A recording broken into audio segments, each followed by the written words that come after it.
à tous et bienvenue dans cette FAQ. Il y avait beaucoup de questions, c'est un petit peu long, on a divisé ça par catégorie. Comme ça vous pouvez aller directement à la catégorie qui vous intéresse, tout est dans la description.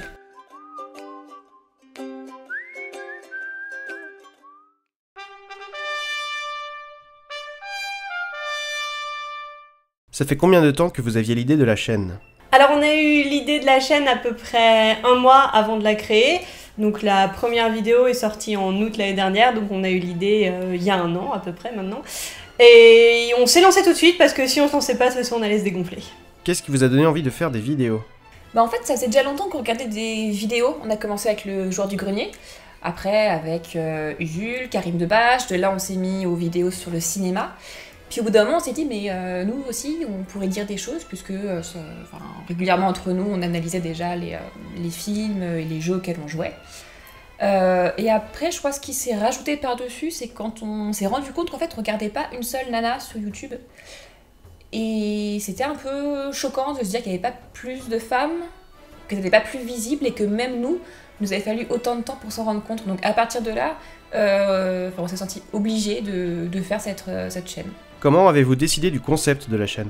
Notre idée c'était de pouvoir parler de tout ce qu'on aime, donc c'est pour ça qu'on parle autant de films, de jeux que de séries télé, et on voulait juste pouvoir se poser dans un canapé et partager nos analyses, aussi longues soient-elles. Donc voilà, on voulait pouvoir faire des analyses de 20 minutes, on voulait pouvoir présenter des points de vue qui sont parfois pas complètement consensuels, et surtout pouvoir se permettre de parler de scénario, parce que c'est vrai que le reste c'est pas forcément notre domaine ou notre spécialité. Après, sur le titre, Nat and Alice in the Morning, c'est vraiment lié à la série Community et les personnages de Troy et Abed qui disent Troy and Abed in the morning. Et c'est juste qu'on s'est dit, si on s'appelle comme ça, on est obligé de se mettre en pyjama et de faire genre on vient de se réveiller, etc. Donc si on est en pyjama, qu'on a des tas, c'est vraiment juste pour cette blague-là, quoi. Ça va pas plus loin du tout. Quelles sont vos inspirations? Alors moi, parmi mes youtubeurs préférés, mais je crois que c'est aussi un peu les tiens, il y a le Nostalgia Critique, bien sûr, dont j'adore l'humour, j'adore le talent de mise en scène et de contextualisation. Je suis une énorme fan de Karim Debache, qui pour moi est certainement celui qui a le meilleur équilibre entre analyse et humour. Non, pareil, j'ajouterais juste dans un autre genre, vraiment, les drag queens. On en a pas mal parlé sur cette chaîne, les drag queens de RuPaul's Drag Race. RuPaul lui-même, c'est vrai que ce soit pour cette chaîne ou d'ailleurs pour nos vies, enfin ma vie en tout cas je sais, que ça a été une véritable influence. C'est des personnalités qui sont telles qu'elles vous encouragent vraiment à oser davantage les choses, à essayer davantage les choses, à vous éclater davantage. Et voilà, c'est quelque chose qui nous aide et nous pousse pour faire cette chaîne.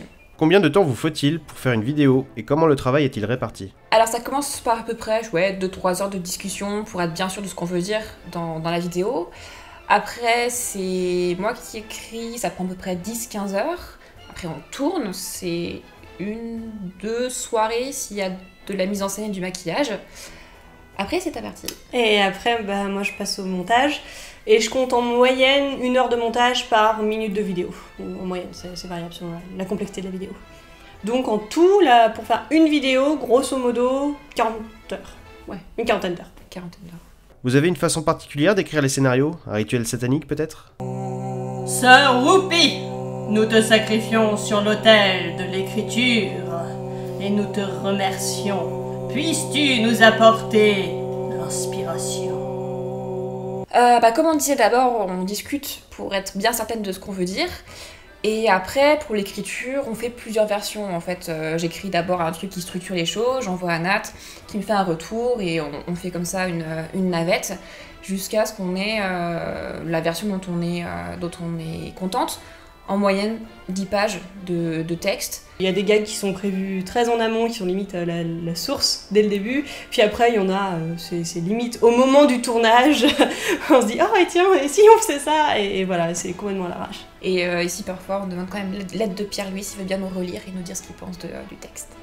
Pour qu'on soit sûr que c'est bien clair et qu'on n'est pas toute seule dans notre délire. Parce que si Pierre-Louis comprend, tout le monde comprend. Parce que Pierre-Louis est un petit peu... Quels sont vos objectifs? On n'a pas vraiment d'objectif spécifique en fait. On a une chaîne qui n'est pas particulièrement originale, qu'on fait pour s'amuser, pour se faire plaisir.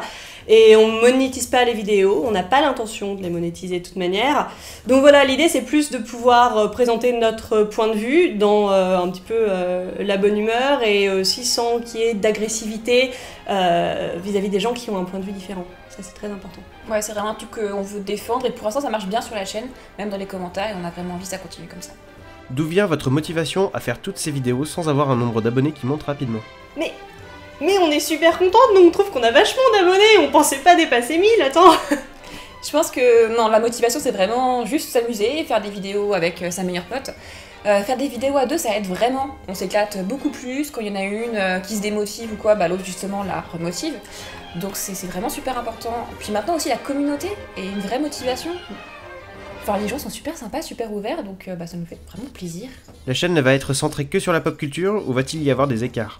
Bah nous on considère qu'en fait il y a déjà des écarts avec les épisodes solo.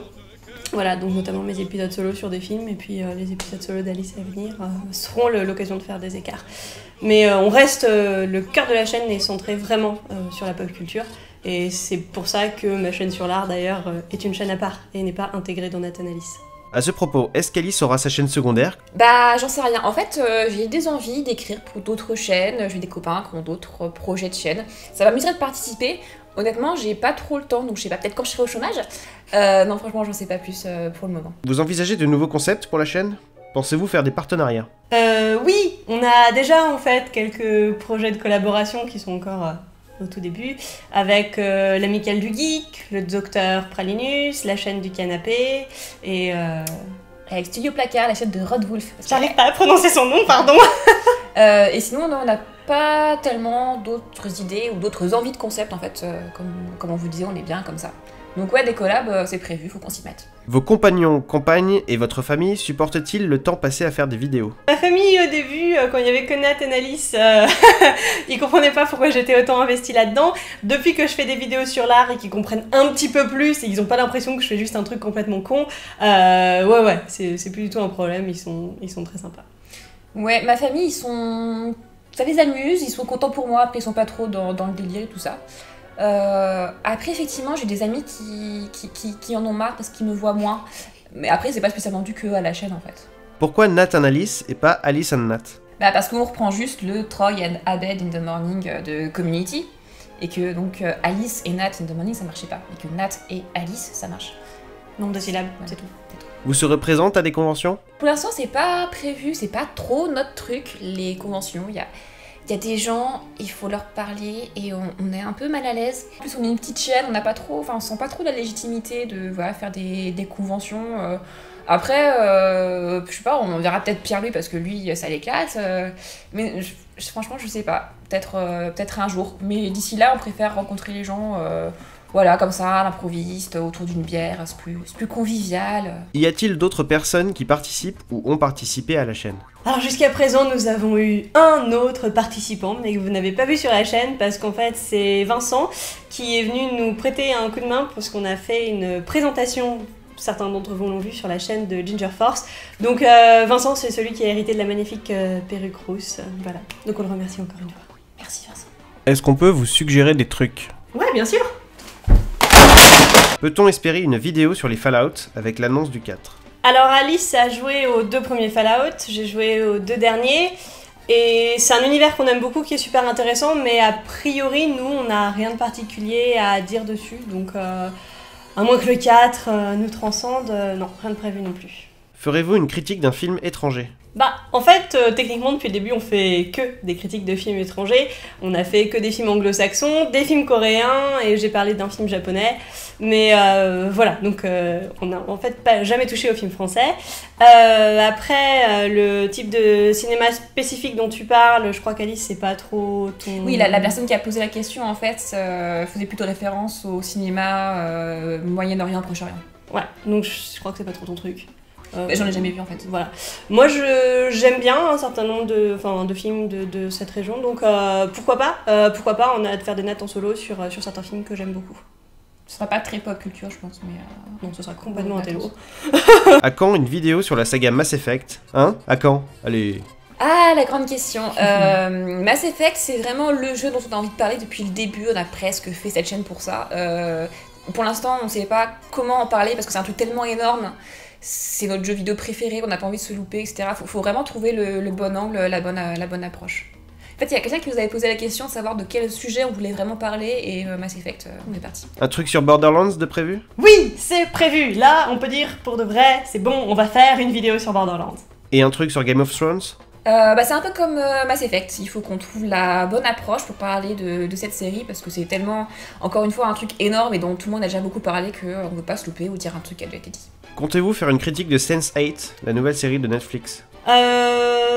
Non, en fait, c'est vraiment, là je vais trancher, mais ça nous attire pas beaucoup. Ni l'une ni l'autre, on aime trop les Wachowski, donc vraiment, a priori, à moins qu'on soit super convaincu par un truc et qu'on décide de s'y mettre, c'est pas prévu non plus. T'as dit Wachowski. À quand la chronique sur My Little Pony? J'ai une confession à vous faire, en fait, j'ai jamais vu Mon Petit Poney. Enfin, si, j'ai dû voir peut-être 4 épisodes. C'était très drôle, c'était très bien écrit, non, vraiment, je suis convaincue que c'est une très très bonne série. Après, je pense pas qu'on va jamais la regarder, donc je pense pas qu'il y aura jamais une chronique dessus. Avez-vous déjà essayé la série The Witcher, que ce soit les livres ou les jeux?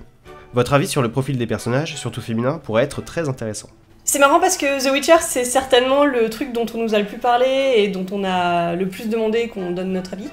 Surtout sur les personnages féminins, on n'a jamais lu les livres, on n'a jamais joué au jeu, mais du coup on est vachement intrigués et on se sent presque obligé de s'y mettre. Donc si on trouve le temps, moi de toute façon c'est un jeu que j'ai envie d'essayer. Moi, tout ce que je peux dire là comme ça, c'est que déjà, être forcé dans le jeu d'incarner un personnage masculin, ça me gonfle. C'est un jeu de rôle et j'aime avoir la liberté de choisir quel type de personnage j'ai envie de roleplayer et voilà, pas pouvoir jouer un personnage féminin. Pour moi, c'est super important et là, j'ai pas cette possibilité.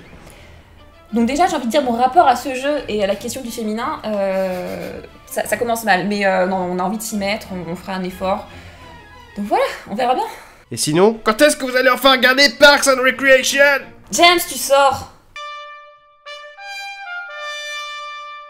Vous êtes amis depuis combien de temps? Ça fait 10 ans. Oh, c'est notre anniversaire! Mais faut qu'on fasse un truc! Nathanaël's Happy Birthday! Comment vous êtes-vous rencontrés? Alors, c'était en première, elle. En fait, Natacha a débarqué 3 semaines après la rentrée parce qu'elle avait eu besoin de 3 semaines pour se rendre compte que la S, c'était tout pourri. Je sais pas trop ce que je veux dans la vie. Voilà, c'est comme ça qu'on s'est rencontrés. En fait, on est vraiment devenus proches que 3 ans après, quand on s'est rendu compte autour d'un dîner qu'en fait on avait une passion commune pour Baldur's Gate. Ah oui, Baldur's Gate. Quel âge avez-vous? 26 ans. 27. Que faites-vous dans la vie? Je travaille dans l'animation, dans les dessins animés, je cherche des nouveaux concepts de séries et je travaille avec des scénaristes pour écrire les concepts et les épisodes. Et moi je suis au chômage, donc voilà, je suis en candidature pour aller faire une thèse en art aux États-Unis, mais sinon à part ça, je fais des épisodes de Nathanaël's. Vous avez fait quelles études? Alors, moi donc après le bac L, j'ai un petit peu erré en droit, j'ai pas aimé, donc j'ai fait un master en commerce, et après j'ai terminé par un master en art contemporain en Angleterre. Et moi, études de lettres. Vous êtes coloc? Non! C'est la triste vérité aussi, c'est qu'on vous ment, on n'est pas coloc du tout. Mais le concept des vidéos, c'est ça. On est c'est censé être coloc dans les vidéos, donc c'est normal si vous aviez eu cette impression. Ma mère, elle a un visa, donc comment on voulait qu'on fasse? Vous habitez vers où? Paris! Comment faites-vous pour être aussi drôle? Il y a des bonnes idées là-dedans. On pourrait faire ça. En vrai, déjà, merci, si tu nous trouves drôle. Nous, en fait, on fait vraiment ça, pour déconner, on écrit des trucs qui nous amusent et qui nous font marrer, quoi, c'est tout. Souvent, c'est juste vraiment du n'importe quoi, genre les chaussettes. C'est la blague la plus what the fuck qu'on ait faite, mais c'est parce que ça nous amuse. Mais moi, je pense que vraiment faire des vidéos à deux, notamment avec votre meilleure amie, ça vous aide à vous lâcher, à être plus à l'aise, à être plus drôle, aussi à rebondir, à s'échanger des vannes comme ça. Donc ça joue vraiment. Votre réplique favorite de Community? Il y en a trop, mais And 3, 2, 1. Troy and Abed in the morning. Forcément, hein. Pour quel plat de cuisine seriez-vous prête à tuer l'autre? Des sushis. Mais quelle connasse! Moi, pour toi, je descendrais pas en dessous du homard, hein. Quel est selon vous le pire défaut et la plus grande qualité de l'autre? Merci d'essayer de ruiner notre amitié. C'est ça.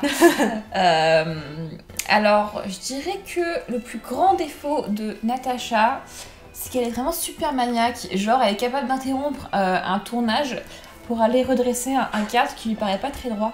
Puis elle parle beaucoup aussi. Elle parle beaucoup. Bah, Alice, elle a une poker face de l'extrême. Quand tu fais des blagues, tu sais jamais si elle rigole ou si ça la fait chier. Les qualités, c'est plus dur à trouver, je trouve. Ok, je sors. Natacha fait très bien la cuisine. Alors du coup, on mange très bien pendant les tournages.